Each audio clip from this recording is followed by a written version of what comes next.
ونصلي ونسلم على رسوله الكريم أما بعد أعوذ بالله من الشيطان الرجيم بسم الله الرحمن الرحيم والذي جاء بالصدق وصدق به أولئك هم المتقون صدق الله العظيم وصدق رسوله النبي الكريم الأمين ونحن على ذلك لمن الشاهدين والشاكرين والحمد لله رب العالمين إن الله وملائكته يصلون على النبي يا أيها الذين آمنوا صلوا عليه وسلموا تسليما مل کے پڑھیے الصلاۃ والسلام علیک یا سیدی یا رسول اللہ وعلی آلک واصحابک یا حبیب اللہ. سارے دوست درود شریف پڑھیے. الصلاۃ والسلام علیک یا سیدی یا نبی اللہ وعلی آلک واصحابک یا سیدی یا نور اللہ. حمد و صلاۃ کے بعد امیر المومنین خلیفہ اول بلا فصل سیدنا ابو بکر صدیق رضی اللہ تعالیٰ عنہ کی بارگاہ عالی مرتبت میں اپنی عقیدتوں اور محبتوں کا خراج پیش کرنے کے لیے آج کی اس خوبصورت بزم کا انعقاد کیا گیا ہے. کچھ لوگ ایسے ہوتے ہیں جن کا تذکرہ کر کے انسان اپنے دل کو سکون عطا کرتا ہے. ان کی باتیں کر کے انسان اپنے لیے رستوں کا تعین کرتا ہے. ان کا تذکرہ کر کے انسان اپنے دل کو مضبوطی دیتا ہے. ان کی باتیں ایمان کو جلا بخشتی ہیں. ان لوگوں کے تذکروں سے اللہ کی رحمتوں کا نزول ہوتا ہے. حضرت ابو بکر صدیق رضی اللہ تعالیٰ عنہ اس امت کے نہ صرف یہ کہ مقتدا اور پیشوا ہیں بلکہ حضرت صدیق اکبر زمین پر اللہ کی زمین پر وہ پر نور وجود ہے جس کی روشنی قیامت تک لوگوں کو نور دیتی رہے گی.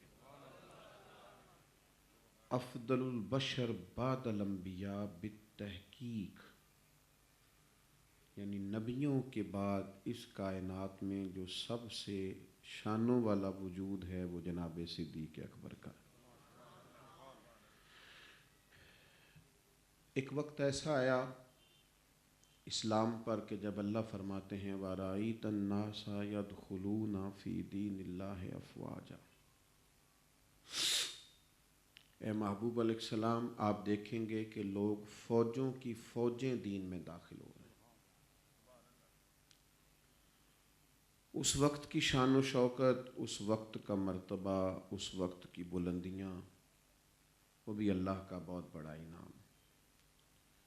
لیکن ایک وقت وہ بھی تھا، ایک اللہ کی حکمت کا تقاضا وہ بھی تھا کہ جب ایک ایک کر کے دو دو کر کے لوگ دین میں داخل ہوتے تھے، اور وہ لوگ جن کو سابقون الاولون بننے کا شرف حاصل ہوا جو بالکل شروع میں آئے، ظاہر ہے انہوں نے تیز ہوا کا مقابلہ کیا، سخت طعنے برداشت کیے. ان لوگوں نے جنہوں نے بالکل آغاز میں دروازہ رسول صلی اللہ تعالیٰ علیہ وسلم کی غلامی کی، ان کے لیے مشکلات عام لوگوں سے کہیں بڑھ کر تھیں. لیکن قربان جائیں اس وجود نور کے جس کو جناب صدیق اکبر کہا جاتا ہے. اللہ فرماتا ہے والذی جاء بالصدق وصدق بہ، کائنات کا مالک فرماتا ہے ایک وہ ذات جو سچ لے کے تشریف لائی اور ایک وہ ذات جنہوں نے اس کی تصدیق کی. حضرت علی شیر خدا فرماتے ہیں یہ سچ لانے والے مدینے والے محبوب ہیں اور تصدیق کرنے والے ابو بکر صدیق ہیں. ایک وہ ذات جو سچ لے کے تشریف لائی اور ایک وہ جنہوں نے اس کی تصدیق کی، اولئک ھم المتقون۔ اللہ فرماتے ہیں یہ پرہیزگار لوگ۔ حضور علیہ السلام معراج پہ تشریف لے گئے، محبوب لوٹ کے آئے۔ نارمل سی روٹین کی باتیں تسلیم کرنا لوگوں کے لیے بڑا مسئلہ ہو جاتا ہے، لیکن معجزات کو ماننا، اعجاز کو ماننا، انفرادی بات کو ماننا، ایک بہت بڑے کمال کو ماننا، یہ معمولی بات نہیں ہوتی۔ حضور علیہ السلام نے زمین و آسمان کی سیر کی، اللہ کے حبیب علیہ السلام نے جنت اور دوزخ کو دیکھا، بارگاہ صمدیت میں حاضری دی، نماز کے تحفے لیے، مسجد اقصیٰ میں نبیوں کی امامت کرائی، اور قرآن مجید کہتا ہے لیلم من المسجد الحرام الی المسجد الاقصیٰ۔ یہ سارا کام رات کے تھوڑے سے حصے میں ہو گیا۔ بڑا مشکل تھا لوگوں کے لیے ماننا، اور کچھ لوگ اس واقعہ کی وجہ سے معاذ اللہ پھر گئے، حوصلہ نہیں رکھ سکے اس کو قبول کرنے کا۔ لیکن ایک حضرت ابو بکر صدیق ہے۔ کسی نے کہا آپ اسے مانتے ہیں کہ حضور تھوڑے سے حصے میں گئے اور آئے؟ فرمایا یہ تو چھوٹی بات ہے، اس سے بڑی بھی کوئی محبوب کہے تو میں مانتا ہوں۔ اس مقام پہ اللہ نے فرمایا ایک سچ لے کے آئے اور ایک نے اس کی تصدیق کی۔ ظرف بہت بڑا کر کے، دل بہت بڑا کر کے، اپنے آپ کو پوری طرح سمیٹ کے، جناب صدیق اکبر رضی اللہ تعالیٰ عنہ نے زندگی بھر یہ طے کیے رکھا کہ جو حضور فرمائیں گے وہ کرنا۔ بے یقینی، کمزوری، ارادوں کا کچا اور پلپلا پن، وسوسوں کے غلبے اور ہماری ناپختگی، یہ ہمیں کوئی کام نہیں کرنے دیتی۔ کچھ لوگ بڑے باصلاحیت ہوتے ہیں پر یقین کے بڑے عاری ہوتے ہیں، ان کے چار چفیرے ہمیشہ وسوسے ہی منڈلاتے رہتے ہیں، ان کو ساری زندگی یقین ہی حاصل نہیں ہوتا کہ یہ مجھے کرنا ہے کہ نہیں کرنا، میں ٹھیک چل رہا ہوں کہ نہیں چل رہا۔ باصلاحیت ہوتے ہیں، ٹھیک ہوتے ہیں، لیکن اپنی ان وہموں کی وجہ سے پیچھے رہ جاتے ہیں۔ یہ دیکھیے ذرا، نبی پاک علیہ السلام نے حضرت صدیق اکبر کی شان بیان کی۔ حضور فرمانے لگے میں نے جس کے سامنے بھی دین پیش کیا ہے اس نے حیل و حجت کی، دلیل مانگی۔ اس پر ذرا غور کرنا۔ حضور فرماتے میں نے ابو بکر صدیق کے سامنے دین پیش کیا، کوئی دلیل ہی نہیں مانگی، فوراً کلمہ پڑھ کے مسلمان ہو گئے۔ یہ جو معیار ہے نا ان کے ایمان کا، یہ جو سٹیٹس ہے نا ان کی سوچ کا، کہ محبوب جو مان لیا ہے، آقا جو مان لیا ہے، غلامی جو کر لی ہے، دلیلوں کا کیا معنی ہوا؟ وہاں بھی حیل و حجت کا کیا مطلب ہوا؟ محبوب کریم نے کہہ دیا سو کہہ دیا، اور عمر بھر اس پر وہ ہمیشہ کاربند رہے۔ اور میرے نبی پاک صلی اللہ تعالیٰ علیہ وسلم پر اس وقت انہوں نے مال قربان کیا جب مال قربان کرنے والے بظاہر کم لوگ تھے، اس وقت خدمات پیش کی جب خدمات پیش کرنے والے بظاہر کم تھے۔ حضرت ابو بکر صدیق نے ہر چیز گویا پیش کر دی، ہر چیز۔ اور پھر حضور علیہ السلام نے بطور اعزاز کے بیان کیا، فرمایا کسی کے مال نے مجھے اتنا نفع نہیں دیا جتنا ابو بکر صدیق کے مال نے دیا۔ ان کے مال سے جو دین کے لیے برکات حاصل ہوئی، ان کے خرچ کرنے سے جو نفع ہوا، کیسا کیسا نفع، یعنی حضرت ابو بکر مال خرچ کریں تو جناب بلال جیسا نفع ملتا ہے۔ یہ نفع ہے جناب صدیق اکبر کا خرچ کیا ہوا۔ انہوں نے مال خرچ کیا تو کمر اچھا ہے فلک پہ نہ ہلال اچھا ہے، تیری نظر بھی نہ ہو تو دونوں سے بلال اچھا ہے۔ یہ نفع ہے ان کے مال کا، آپ بات کو سمجھیے گا۔ حضور فرماتے ہیں جتنا نفع جناب صدیق اکبر کے مال نے دیا کسی کے مال نے قربان جائیں۔ کس قدر زیادہ خرچ کیا انہوں نے۔ حضور آقا ہیں، وہ غلام ہیں۔ رواں رواں ہمارا نبی پاک علیہ السلام کے احسانات کے زیر بار ہے۔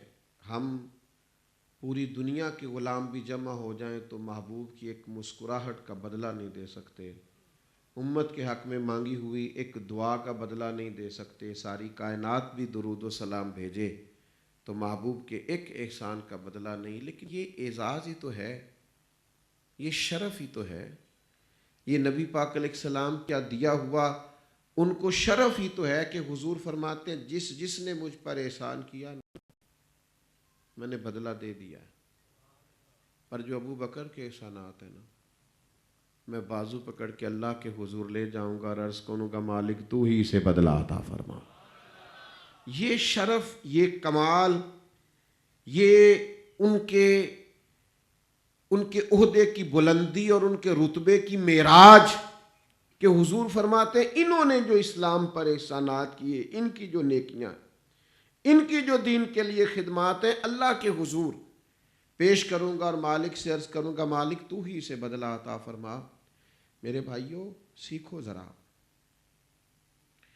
ہمارے نا مزاج میں وہ وارفتگی ہونی چاہیے، وہ شوق ہونا چاہیے. ہم بہت سارے کام کرتے ہیں ذرا شوق سے نہیں کرتے، کام بھی ہو جاتا ہے، ہم کر بھی دیتے ہیں، لیکن اگر اس میں لذت شوق بھی شامل ہو نا، اگر اس میں درد کی لذت بھی ساتھ شامل ہو نا، تو اس کام کا جو مزہ ہے نا وہ ہماری روح کو تازہ کر دے گا. میں اکثر احباب سے کہا کرتا ہوں یار شاگرد ہو جو گئے ہو تے چج نال استاد منو جنوں مننا جی. وہ مننا بھی کدا مننا ہے، کدے مان لیا تے کدے منیا ہی نہ. ٹھیک طرح مان لو، کسی کو مان لیا ہے نا میرا شیخ ہے تو پھر ذرا صحیح کر کے مانو، اس ماننے میں کچھ لذت ہو، اس میں کچھ کیف ہو، اس میں کچھ ملے، کچھ انسان پالے، کچھ اسے نفع آئے. پھر یہ کیا بات ہوئی ہو مننا بھی کدا مننا ہے، کدے مان لیا تے کدے منیا ہی نہ. آپ نے جب تسلیم جو کر لیا ہے، جب قبول جو کر لیا ہے، ہم بھی اسی سوسائٹی میں رہتے ہیں، اسی معاشرے کا حصہ ہیں، اسی میں جیتے ہیں، اسی میں دم بھرتے ہیں، لیکن ایک نظریہ ہے نا، ہم اپنے نظریے پہ زندہ ہیں، اپنے نظریے پہ مرنا چاہتے ہیں. میں وہ سنی ہوں جمیل قادری مرنے کے بعد میرا لاشا بھی کہے گا الصلاۃ والسلام. زندگی نظریاتی ہونی چاہیے، فکری ہونی چاہیے. کمزوریاں دکھانے کا کیا مطلب ہوا؟ لیت اللہ کا کیا مطلب ہوا؟ حکمتیں اور مصلحتیں ہر جگہ ٹھیک نہیں ہوتی. آپ کی خودی، آپ کا ذوق، آپ کا درد، آپ کی کیفیات، ہمیشہ یہ بات سنتے ہو، کبھی زندگی میں اس پر عمل کا جذبہ پیدا ہوا ہے؟ یہ کبھی 2 منٹ کے لیے سوچ کر غور کر کے دیکھو، ہم نے ہر تعلق حکمت کے تحت نہیں لگایا، ہر چیز سوچ سمجھ کے نہیں کرتے. دانا آدمی ہے جناب صدیق اکبر، ساری عقلیں قربان، اور دین کا پورا فہم رکھتے ہیں جناب صدیق، پورا شعور رکھتے ہیں. انہیں پتہ ہے کہ جب ایک صحابی نے کہا تھا یا رسول اللہ صلی اللہ علیہ وسلم میں سارا مال اللہ کے راستے میں خیرات کرنا چاہتا ہوں، حضور نے فرمایا نہیں بھائی، چوتھا حصہ دے، ہم نہیں چاہتے بعد میں تیرے بچے کسی اور کے آگے ہاتھ پھیلائیں. منع فرمایا محبوب نے سارا خرچ کرنے سے، منع کر دیا. ایک نہیں متعدد روایات ہیں. لیکن جس نے مزہ لینا ہے نا، اس نے لطف لینا ہے نا محبت کا، جس نے غلامی کے پورے رنگ کو غالب رکھنا ہے، مسئلے کا پتہ ہے، اللہ کرے آپ کو سمجھ آئے میں کیا کہہ رہا ہوں. انہیں مسئلے کا پتہ ہے کہ چوتھا حصہ اس سے زیادہ قبول نہیں کرتے. لیکن جب حضور نے فرمایا نا آج مال دینا ہے، تو جناب عمر کہتے ہیں میں نے کہا آج میں نے بڑھنا ہے ان سے. فاستبقوا الخیرات، نیکیوں میں ایک دوسرے سے بڑھ جاؤ، دین کا پیغام دی، میں نے بڑھنا ہے. تو آپ نے کتنا دیا جی؟ سال کے بعد 2.5% دینا ضروری ہے. تو آپ نے کتنا دیا؟ تو جناب عمر فرماتے ہیں 50%، آدھا. اور یہ بڑا کمال ہے آدھا دینا، یعنی سال کے بعد 2.5% دینا ہوتا ہے. تو لوگ مسئلے پوچھتے ہیں مفتی صاحب قسطوں میں نہ دے دوں، تھوڑا تھوڑا کر کے نہ دے دوں؟ وہ تھوڑا سا ہو سکتا ہے میری بہن بھی حصہ مانگ لے تو سارے کا دوں یا اس کا بھی رہنے دوں. لوگ درجنوں دلیلیں مانگتے ہیں زکوٰۃ دیتے وقت، اور سال کے بعد 2.5%. جناب عمر 50%، پورا آدھا مال لے کے دروازہ رسول پہ حاضر ہیں اور کہتے ہیں میری ایک ہی خیال تھا. حضرت عمر کی بات کر رہا ہوں، حضرت عمر کی، معمولی آدمی نہیں. فرماتے ہیں میری ایک ہی حسرت تھی کہ اس نیکی میں آج ابو بکر صدیق سے آگے بڑھنا ہے. فرماتے ہیں رنگ ہی ساری محفل کا بدل گیا. ان کے آنے سے ہی سارے اتوار بدل گئے. فرمانے لگے کیا ہم نے آگے بڑھنا تھا, سب اپنا اپنا مال لے کے آئے تھے, کیا کسی نے صدیق تیری شان تک پہنچنا تھا؟ سر پہ کپڑا کوئی نہیں, پیروں میں جوتا کوئی نہیں, اور وجود کا جو لباس تھا وہ بھی اتار کے اس گٹھڑی میں رکھا جس میں پیش کرنا تھا. ٹاٹ اور بوریے کا لباس پہن لیا. تینوں لب دیں آپ گواچے. اس کا مزہ لو. تینوں لب دیں, تینوں لب دیں آسی آپ گواچے. ہن تے اپنی خبر نہیں کائی, ساتھوں تے پارے نہیں ککھ گلیاں دے. ہن تے آکھ دے لوگ شدائی, کیونکہ ننگ نموس دا ساڑ کے چولا تے گل پا لیا تاج گدائی. سجنا اپنا آپ گوایا ہے تاں یار نے چاتی پائی. اور مرحوم اعظم چشتی نے کہا تھا اعظم یار منون دی خاطر اساں کی پیس وٹائے. یعنی وہ بوری اور ٹاٹ کا لباس. حضرت سیدنا عمر فرماتے ہیں ان کے آنے نے انقلاب برپا کر دیا. اس کا آنا, اور یار تھوڑی دیر کے لیے سوچو نا, کبھی کسی امیر آدمی نے ٹاٹ کا لباس پہنا؟ جو قبیلے کا سردار ہو وہ بوریے کا لباس پہن لے. اور اس پر تھوڑی دیر رکو تو صحیح. لوگ پرانے کپڑے نہیں پہنتے, کہتے ہیں پہلے بھی تقریب پہ پہن کے گیا تھا, لوگ کہیں گے کنجوس ہو گیا. یعنی بوریے کا لباس ہی پہن لیا. لگا جدو میدان ازل دا لوکی چورا وانگ سدھائے. کسی نے لوٹ لئی علم دی دولت تے کسے ہاسے گل پائے. سجنا ویخ نصیبہ ساڈا, اسی عشق خرید لے آئے. دیکھو دیکھو لوگ کیا کیا خریدتے رہے میدان ازل سے, اور ہم کیا خرید کے لے آئے. فرماتے ہیں وہ ٹاٹ کا لباس, وہ بوریے کا لباس, ہر چیز رکھ دی. جو کچھ لے کے آ رہا تھا حضور پوچھ رہے تھے کیا لائے ہو, کیا لائے ہو, کیا لائے ہو. صدیق اکبر کی باری آئی تو لفظ ہی بدل گئے, انداز ہی بدل گیا. فرمایا باقیوں سے کیا لائے ہو؟ جناب صدیق سے پوچھا گھر کیا چھوڑ کے آئے ہو. یعنی پوچھنا ہی تھوڑا سا تبدیل ہو گیا. باقیوں سے پوچھا آپ کیا لائے, آپ کیا لائے, آپ کیا لائے. ان سے پوچھا جا رہا ہے گھر کیا چھوڑ کے آئے. جواب یہ تھا کہ حضور سارا لایا ہوں. حضور میں تو اپنے کپڑے بھی اتار لایا ہوں, گھر کیا چھوڑ کے آئے. تو عشاق جب پوری طرح عشق میں گندے جاتے ہیں نا, گندے پورے طور پر, سے ثبوت نہ پوچھو مینو نظر کرم قد ہوئی ہے, میں جانا یا دل بر جانے, اے غیر نہ جانے کوئی. حضور صلی اللہ تعالی علیہ وسلم نے پوچھا چھوڑ کے کیوں کیا آئے ہو گھر میں. تو یہ نہیں کہا حضور سارا لے آیا ہوں, یا یہ نہیں کہا حضور کوئی شے نہیں. یہ دونوں جواب بنتے تھے. کیا چھوڑ کے آئے ہو؟ تو حضرت صدیق اکبر کا جواب کچھ اس طرح ہے, گویا ہم کوئی لاوارث تو نہیں نا. کہنے لگے حضور گھر اللہ چھوڑ آیا ہوں, اللہ کا رسول چھوڑ آیا ہوں, بھرا ہوا گھر ہے.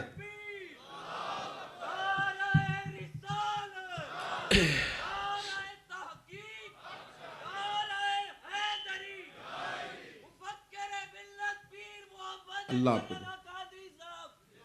فرمایا گھر اللہ, اور اللہ کا گھر بھرا ہوا ہے نا میرا.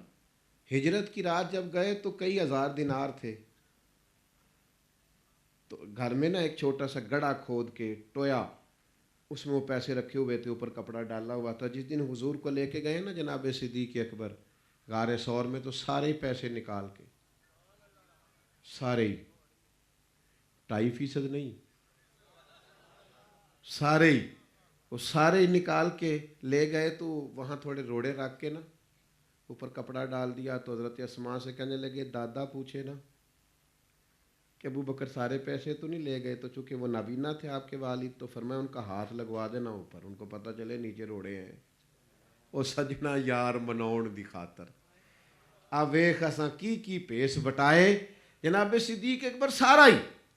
اور آج بڑی ڈینگیں مارتے ہیں حاجی, کہتے ہیں جی میں غار ثور تے چڑھ گیا جی, میں سویرے گیا 2 پانی دیاں بوتلاں لے گیا تے میں جناب 9 بجے نوں غار ثور تے ساں. اور میں نے کہا تو دن کے اجالے میں گیا, پانی ساتھ لے کے نہ بھی جاتا تو رستے میں دکانیں بنی ہوئی ہیں، اب تو بیٹھنے کی جگہ ہے، تو دن کے اجالے میں گیا، بنے ہوئے رستے میں گیا، اس کی بات سن جو رات کو گئے، کوئی رستہ بھی نہیں تھا پھر بھی گئے، اور کہنے لگے حضور ذرا نا نیچے چھوٹے چھوٹے پتھر ہیں، مقدس قدموں کو زخمی نہ کر دے، میرے کندھوں پہ نہیں بیٹھ جاتے؟ پبا پار قدم نہیں جے لاؤندا تے 100 پہاڑ تے چڑھیا جاندا، او پیا جاندا جے یار نبی دا، اے اصلی دلدار نبی دا۔ پبا پار قدم نہیں لاؤندا، 100 پہاڑ تے چڑھیا جاندا، او پیا جاندا جے یار نبی دا، تے اے اصلی دلدار نبی دا۔ ذرا دیکھو تو تھی اذہما فی الغار، اللہ کہتا ہے وہ دونوں نہیں تھے غار میں؟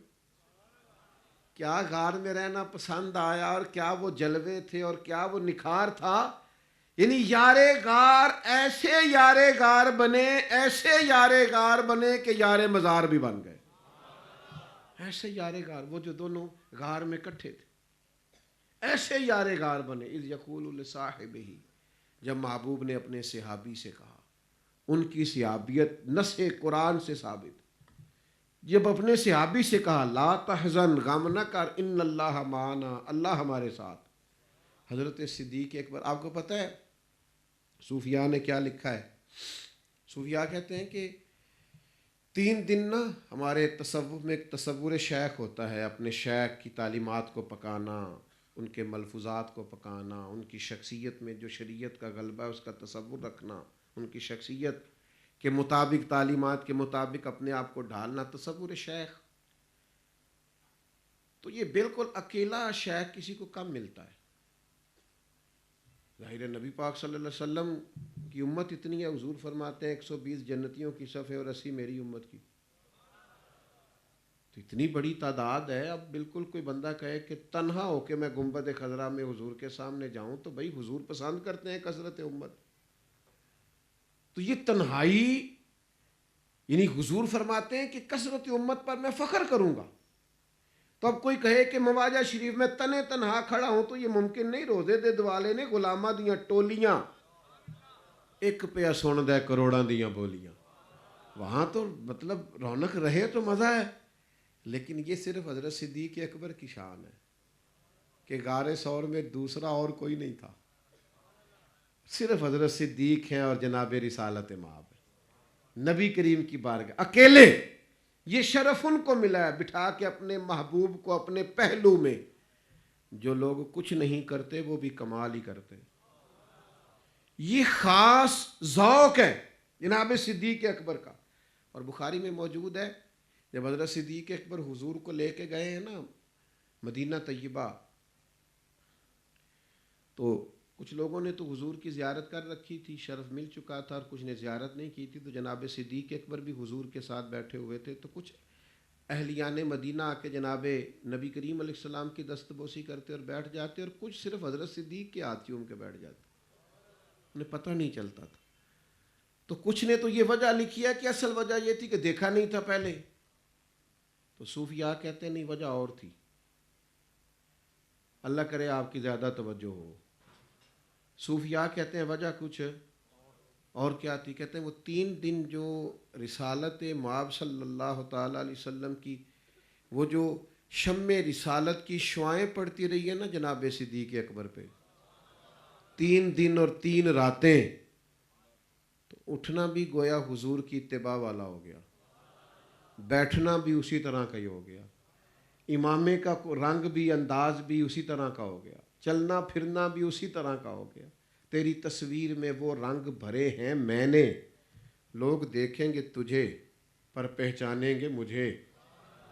وہ لوگوں کو نا وہ ایسی تجلیات پڑی نبی پاک علیہ السلام کی کہ جناب صدیق اکبر پر وہ شعائیں وہ نظر آنے کی لگی، چمکنے لگیں۔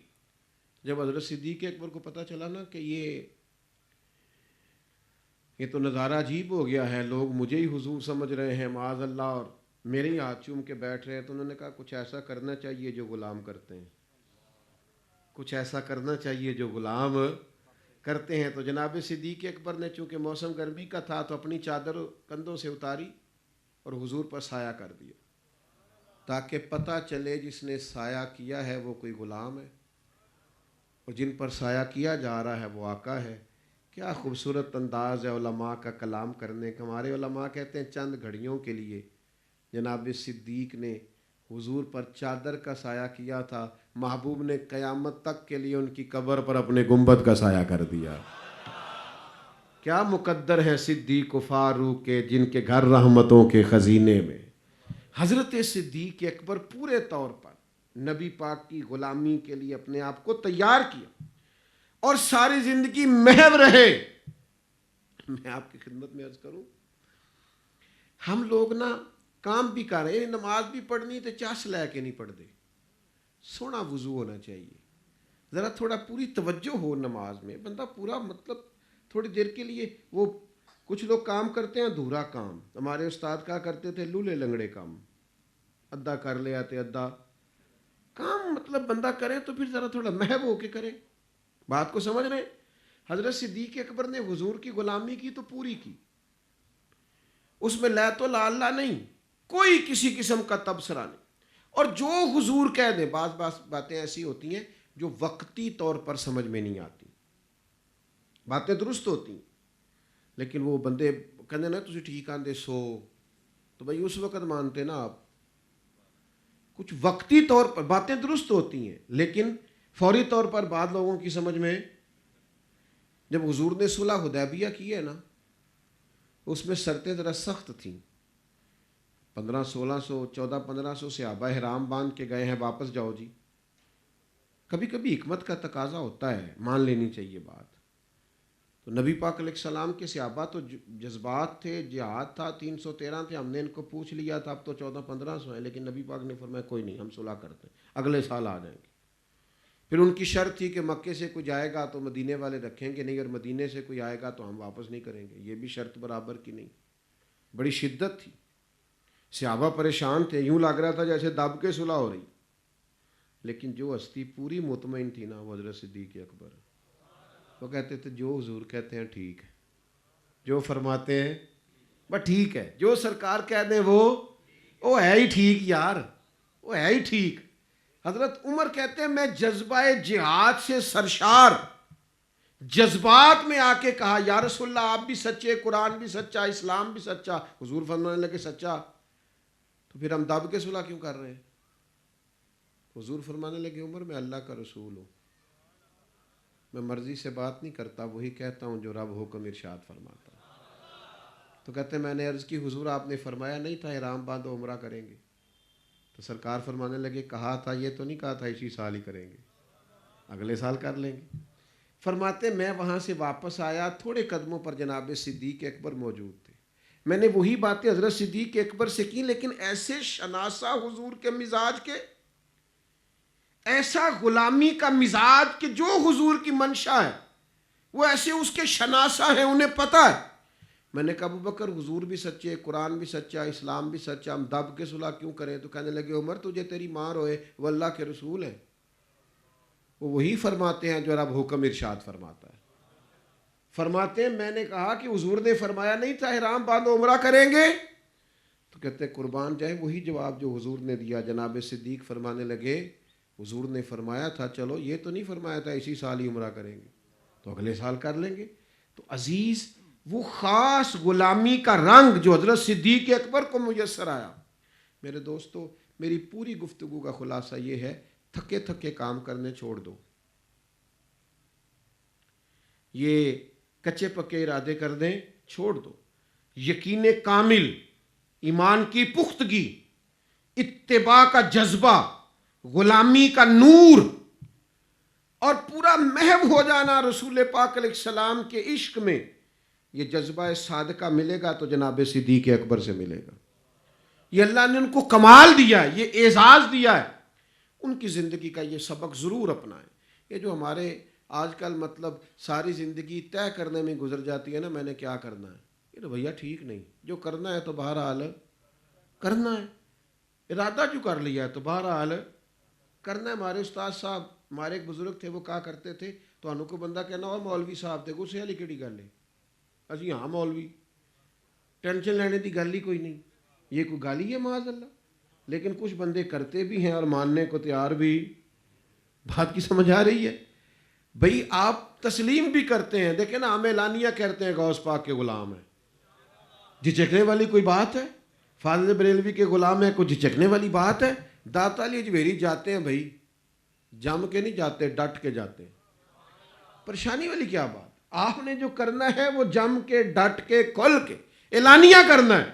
اس لیے حضرت صدیق اکبر نے ہمیں یہ سبق دیا ہے کہ لوگ آتے بھی رہتے ہیں، لوگ جاتے بھی رہتے ہیں، لوگوں کے پروگرام بنتے بھی ہیں، پروگرام ٹوٹتے بھی ہیں، لیکن جو حضور کے غلام ہوتے ہیں نا، ان کے پروگرام کچے پکے، ان کے ارادے پکے ہوتے ہیں. کسی نے اعلیٰ حضرت سے کہا میلاد کب تک منانا ہے؟ تو کہا حشر تک ڈالیں گے ہم پیدائش مولا کو.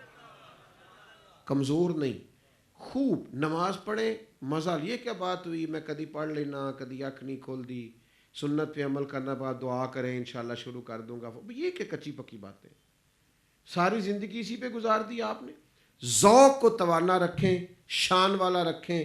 ہر گھر میں 22 جمادی ثانی کو حضرت صدیق اکبر کی یاد منائیں. مزہ آئے گا. اس بے یقینی کے دور میں یقین کی لذت ملے گی اگر حضرت صدیق اکبر کے طریقے پہ چلو گے. اللہم صلی علی سیدنا و مولانا محمد معدن الجود والکرم والہ وبارک وسلم. اللہ بڑی کیف والی، بڑی سرور والی، بڑی خوبصورت محفل ہوئی. اسے قبولیت کا شرف عطا فرما. اس کی برکت سے ہمارے گناہ معاف فرما، ہماری غلطیوں سے درگزر فرما. ہمارے جو بھائی یہ بندوبست کرتے ہیں انہیں بہترین جزا عطا فرما. اللہ تعالیٰ بیماروں کو شفا عطا فرما، مقروضوں کو بار قرض سے رہائی نصیب فرما. اللہ تعالیٰ پریشان حالوں کی پریشانیاں دور فرما. جو دوست دور و نزدیک سے یہاں آئے ہیں ان کو بہترین جزا عطا فرما. جس نے دعا کا پیغام بھیجا ہے ان کے لیے بھی فضل فرما. ہمارے ذوالفقار صاحب کی ہمشیرہ وصال کر گئیں، اللہ تعالیٰ ان کی کامل بخشش فرما، اپنے جوار رحمت میں جگہ عطا فرما. میرے جتنے بھائی پیار والے دوست یہاں آئے ہیں، کوئی پریشان ہے تو پریشانی دور کر دے، کوئی دکھی ہے تو دکھ دور کر دے، کوئی بے روزگار ہے تو حلال رزق عطا کر دے. اللہ کوئی کسی بھی مشکل میں ہے تو سب کے لیے آسانی کر دے. کریم اللہ جو مسلمان یہاں موجود نہیں ہیں یہ ساری دعائیں ان کے حق میں بھی قبول فرما. دنیا ہو یا آخرت ہو ہماری پردہ پوشی فرما. رب اغفر وارحم وانت خیر الراحمین. وصلی اللہ تعالی علی حبیبہ محمد.